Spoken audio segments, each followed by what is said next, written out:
আগামী দিনে দ্রব্যমূল্য বাড়বে এটা নিশ্চিত, এমন বিস্ফোরক মন্তব্য করেছেন অর্থ পরিকল্পনা মন্ত্রী আমির Khasru Mahmud Chowdhury.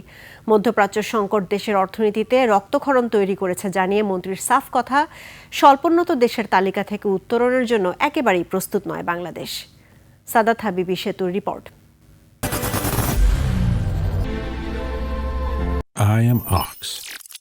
Ultimately succeeds or fails. Bangladesh কি সত্যি স্বল্পোন্নত দেশের তালিকা থেকে বেরিয়ে এসে মধ্যম আয়ের দেশের কাতারে দাঁড়াবার সক্ষমতা রাখে কিনা, এমন প্রশ্ন নিয়ে এই বহুপাক্ষিক আলাপ, যেখানে সরকারের উচ্চ পর্যায়ের প্রতিনিধিদের পাশাপাশি ব্যবসায়ী, দাতা সংস্থা সহ সব পক্ষের প্রতিনিধিরা উপস্থিত ছিলেন।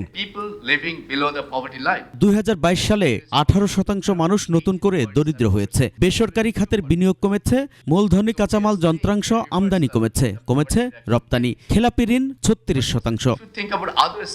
রাজধানীতে এনইসি সম্মেলন কক্ষের এই আয়োজনে জাতিসংঘের স্বল্পোন্নত দেশের আর্থিক অবস্থান ও টেকসই উন্নয়ন নিয়ে কাজ করা প্রতিনিধিদের কণ্ঠেই ঝুঁকির সতর্কতা। রোহিঙ্গা সংকট, করোনা মহামারী, ইউক্রেন রাশিয়ার যুদ্ধ, রাজনৈতিক পট পরিবর্তন আর নতুন করে মধ্যপ্রাচ্যের যুদ্ধ সার্বিকভাবে বাংলাদেশের অর্থনীতিতে নানামুখী দুর্বলতা তৈরি করেছে। শর্তসূচক বিবেচনায় নিলে বাংলাদেশ প্রস্তুত হলেও পরবর্তী সময়ের জন্য প্রস্তুত নয়। বাংলাদেশ 3 বছর বাড়াতে চায়, জাতিসংঘের অধিবেশনেই এর উত্তর মিলবে। সরকারের সাফ কথা, অর্থনীতির সব সূচকই নিচের দিকে, আর্থিক খাতে তারল্য সংকট চরমে, এমন সময়ে এলডিসি গ্র্যাজুয়েশন সম্ভব নয়। ইকোনমির সব মানদণ্ড নিম্নগামী, যে দায় দেনা হয়েছে এটা ম্যানেজমেন্ট একটা বড় ধরনের একটা সমস্যা হয়ে দাঁড়িয়েছে। এটা পরে জেনারেল অ্যাসেম্বলিতে যাবে। তা বাংলাদেশের কেস তো খুবই স্ট্রং, যেগুলো আমি বললাম।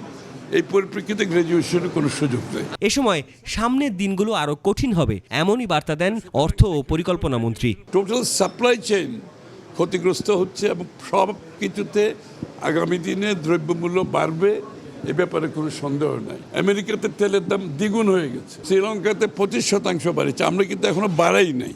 কিন্তু এই বিষয়গুলো তো না বাড়িয়ে কত করে আপনি থাকতে পারবেন। বিদ্যমান অর্থনৈতিক ও বৈশ্বিক চ্যালেঞ্জ মোকাবেলায় এলডিসি উত্তরণের সময় বাড়িয়ে 24 নভেম্বর 2029 পর্যন্ত নির্ধারণ করতে জাতিসংঘের কাছে আনুষ্ঠানিকভাবে আবেদন জানিয়েছে বাংলাদেশ। সাদাত হাবিবি সেতু, 21 টেলিভিশন, ঢাকা।